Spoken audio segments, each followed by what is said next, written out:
बिस्मिल्लाहिर्रहमानिर्रहीम। अस्सलाम वालेकुम नाज़रीन, आज 28 सितंबर और हफ्ते की शब है और हम बातचीत कर रहे हैं पाकिस्तान तहरीक इंसाफ के एहतजाजी मुजाहरे की जो रावलपिंडी में इस वक्त चल रहे हैं। और रावलपिंडी में इस वक्त लियाकत बाग और उसके गिरदनवा के अंदर एक घमसान का रन पड़ा हुआ है। पाकिस्तान तहरीक इंसाफ के सैकड़ों नहीं हज़ारों कारकुन इस वक्त रावलपिंडी की शाहराहों के ऊपर, गलियों में और लियाकत बाग के गिरदनवा के अंदर मौजूद है। अली अमीन गंडापुर का काफिला रावलपिंडी में दाखिल हो चुका है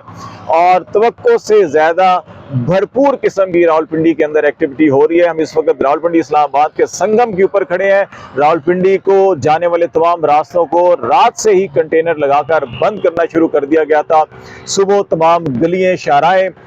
सड़कें जो पिंडी डिस्ट्रिक्ट को या तहसील को मिलाती हैं, यहाँ पर उन सबको बंद किया गया और बुनियादी मकसद सिर्फ ये था कि रावलपिंडी में किसी तरह से भी पाकिस्तान तहरीक इंसाफ के वर्कर्स को, कारकुनों को इकट्ठा ना होने दिया जाए। अब इसमें दो तीन चीज़ें बड़ी अहम हैं जो काबिल जिक्र हैं। एक तरफ पाकिस्तान तहरीक इंसाफ जो जलसों के ऊपर अपनी सियासत कर रही थी, अब वो जो है कि मुजाहरों के ऊपर आ गई है, एहतजाजी मुजाहरों की तरफ उन्होंने अपना रुख चेंज किया है। इसका इम्पैक्ट क्या होगा? और दूसरा, जो आज की एक्टिविटी इस वक्त रावलपिंडी के अंदर चल रही है,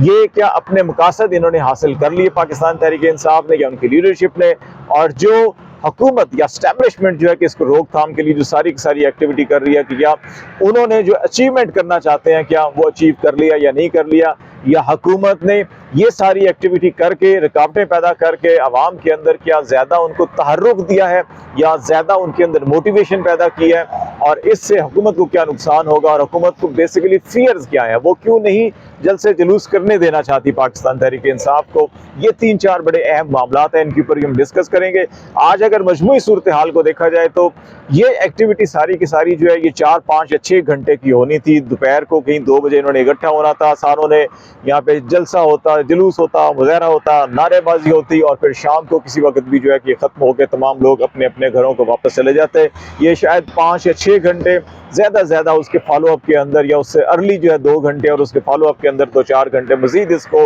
मीडिया या सोशल मीडिया के ऊपर एक हाइप बनती और ये 8 घंटों की एक्टिविटी के बाद ये मामला सारा खत्म हो जाता। लेकिन गुज़श्ता रात को ही रावलपिंडी में कंटेनर खड़ा करना शुरू कर दिए गए, मुख्तलिफ चौराहों के शाहराहों को बंद करने शुरू कर दिया गया। रावलपिंडी पूरे डिवीजन में चारों डिस्ट्रिक्ट्स में दफ़ा 144 लगा दी गई। लेकिन जिसको पाकिस्तान तहरीक इंसाफ के लोग कहते हैं कि अंग्रेज़ के दौर का कानून है दफ़ा 140, उसको हुकूमत तो लगा रही है, लेकिन पाकिस्तान के इस वक्त जो आज़ाद कौम के आज़ाद शहरी हैं वो दफ़ा 144 को नहीं, वो दफ़ा 804 को मानते हैं। यानी कि तहरीक इंसाफ के सरबराह इमरान खान जो कैदी नंबर 804 हैं, जो वो बात कहेंगे वो उसको वो एक कानून का हैसियत देते हैं, वो एक आइन का दर्जा देते हैं, वो उस हुक्म को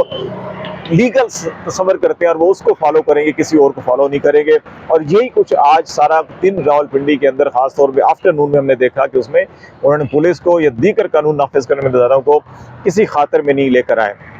कारकुन गलियों से पैदल जो है कि वो लियाकत बाग की तरफ पहुंचना शुरू हुए। अब इसमें 2-3 चीज़ें जो हमने सवालात उठाए थे। पहली बात तो यह है कि हुकूमत ने अचीव किया क्या? हुकूमत ने सिवाय बदनामी के कुछ अचीव नहीं किया। आपको याद होगा इससे पहले भी जब परवेज खटक थे खैबर पख्तूनख्वा के अंदर चीफ मिनिस्टर, उस वक्त वो एक लॉन्ग मार्च लेकर जो है कि जुलूस लेकर इस्लामाबाद की तरफ आ रहे थे, तो उस वक्त भी अटक पुल के ऊपर बंद किया गया था, जीटी रोड को भी और मोटरवे को भी। और फिर चीफ मिनिस्टर जिस काफले को लीड कर रहे थे उसके ऊपर शेलिंग की गई थी और दोनों तरफ से ठीक ठाक मुजामत भी हुई और फिर वो काफिला इस्लामाबाद भी पहुंच गया। और अभी भी राना सनाउल्लाह साहब हों, पहले उनके भी बयानात आपकी नज़र से गुजरे होंगे, ख्वाजा आसिफ साहब के बयानात भी आपकी नज़र से गुजरे होंगे और पंजाब हुकूमत के जिम्मेदारान जो है कि उनके बयानात भी आपकी नज़र से गुजरे होंगे। एक चैलेंज करना कि आप पंजाब में नहीं आ सकते, आप पिंडी में नहीं आ सकते, आप लाहौर में नहीं आ सकते, ये चैलेंज सारे के सारे धरे के धरे रह गए। और एक बहुत बड़ी तादाद सिर्फ गाड़ियों पर नहीं बल्कि तवील सफ़र उन्होंने पैदल जो है मोटरवे के ऊपर किया। बहुत सी जगहों के ऊपर जो है कि पुलों को बंद किया गया, तो नीचे दरिया बहते हुए थे, नदी नाले बहते हुए थे, लोग नदी नालों दरियाओं को पैदल क्रॉस करके जो है कि पुल की दूसरी तरफ पर आए और फिर अपना सफ़र जारी रखा। और फिर आज भी हमने देखा कि सिर्फ रावलपिंडी के अंदर लियाकत बाग के गिरदनवा के अंदर जो है शेलिंग नहीं हुई भरपूर, बल्कि ये शेलिंग हमने जो है कि मोटरवे के ऊपर भी और खैबर पख्तूनख्वा के चीफ मिनिस्टर जिस काफले को लीड कर रहे थे उसके ऊपर भी शेलिंग की गई। और ये जो पुरानी रवायत थी पाकिस्तान मुस्लिम लीग नून की कि दूसरे सूबे से आने वाले काफलों के ऊपर या चीफ मिनिस्टर के ऊपर सियासी एक्टिविटी के ऊपर जो है शेलिंग की जा सकती है, ये बरकरार रखी गई।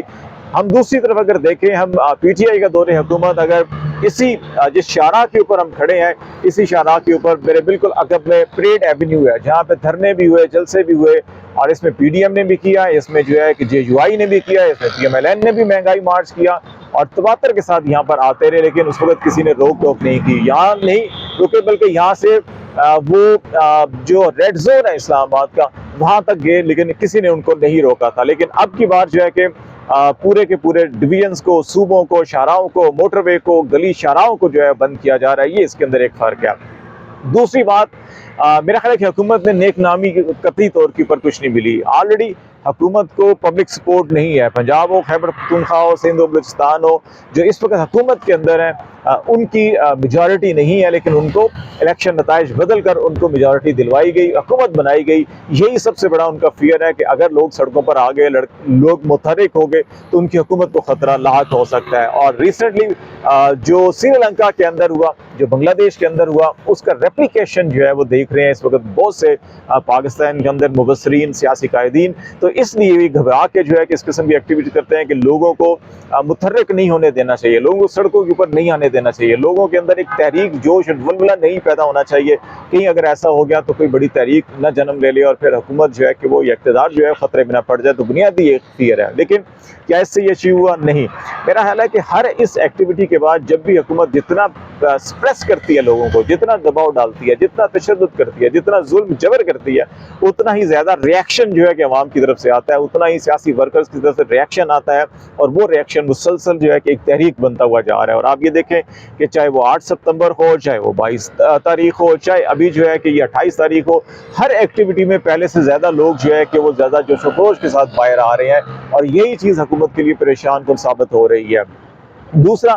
اب اس کے بعد جو ہے کہ معاملات بڑھنے کیا ہے؟ میرا خیال ہے تحریک انصاف جو ہے یہ مومنٹم اس لیے بنا رہی ہے، پبلک پریشر اس لیے کریٹ کر رہی ہے کہ آج سے ٹھیک 2 دن کے بعد جو ہے سپریم کورٹ آف پاکستان نے 2-3 اہم کیسز کے اوپر فیصلے کرنے ہیں۔ فلور کراسنگ کے اوپر 63(a) کے اوپر فیصلہ کرنا ہے، اور ڈیفینیٹلی وہ سب کو معلوم ہے کہ فلور کراسنگ کی اجازت دی جائے گی کہ آپ اپنا ووٹ شمار ہوگا، اور ان کا جو ہے کہ نااہلی بھی ہوگی لیکن ووٹ شمار ہوگا، اسی لیے کیا جا رہا ہے کہ تاکہ لوگ پورے کیے جا سکیں آئینی ترامیم کے لیے۔ اور پھر جو پنجاب ٹریبونل کا معاملہ تھا اس کی بھی 30 ستمبر تاریخ مقرر کر دی گئی ہے، جو ججمنٹ محفوظ کی گئی تھی وہ 30 ستمبر کو اناؤنس کی جانی ہے۔ تو اس کے فوری بعد اکتوبر کے فرسٹ ویک کے اندر جو ہے کہ پارلیمنٹ کے اندر جو آئینی ترامیم کا پیکیج ہے، اور اس سے پہلے قانون سازی جس میں صدارتی حکم نامے کو پریکٹس اینڈ پروسیجر ایکٹ کے اندر جو ترمیم کی گئی اس کو لیگل کور دینا مقصود ہے، یہ ہوگا، اور اس کے بعد پھر بندوں کی خرید و فروخت ہونا شروع ہو جائے گی۔ یہی وجہ ہے کہ پی ٹی آئی نے جو اسٹریٹجی بنائی کہ اپنے تمام ایم این ایز کو کہا کہ وہ نہیں اس موقع کے اوپر آئیں گے، ایم پی ایز ایکٹیو ضرور ہو، لوکل لیڈرشپ ایکٹیو ہو۔ ابھی لوکل لیڈرشپ ہو یا نہ ہو کوئی فرق نہیں پڑتا، پی ٹی آئی کے اپنے کارکن بہت زیادہ متحرک ہے اور بہت ایکٹیولی وہ کام کر رہے ہیں، تو اس لیے ان کی جو ایم این ایز کو اس لیے نہیں ابھی پبلک میں لایا گیا کہ وہ خیبر پختونخوا میں یا محفوظ جگہ کے اوپر ان کو رکھا گیا ہے۔ اس کا بنیادی مقصد یہ ہے کہ تاکہ ان کو محفوظ کیا جا سکے ایٹ لیسٹ اس وقت تک جب تک کہ آئینی ترمیم کا معاملہ جو ہے کہ یہ نہیں گزر جاتا۔ اکتوبر کے وسط کے اندر ایس سی او کانفرنس ہوگی، اور اس کے بعد 25 اکتوبر کو قاضی فائز صاحب ریٹائر ہو جائیں گے، تو اس سے 15 سے پہلے حکومت نے کرنا ہے جو کچھ بھی کرنا ہے۔ تو جہاں 2 سال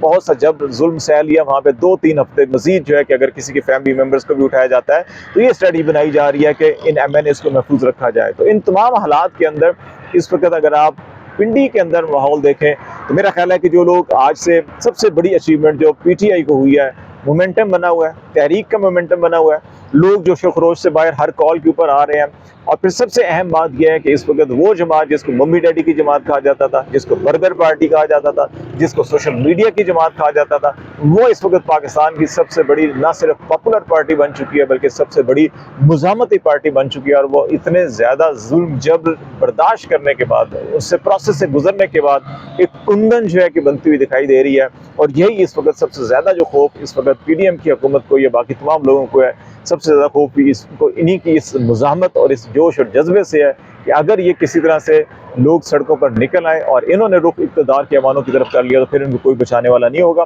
لیٹس سی، دیکھتے ہیں، یہ آج رات بھر جو ہے کہ ایکٹیویٹی چلتی رہے گی، آپ کو مزید اپڈیٹ بھی کرتے رہیں گے۔ فی الحال اتنا ہی، خالد جمیل کو اجازت دیجیے، اللہ حافظ۔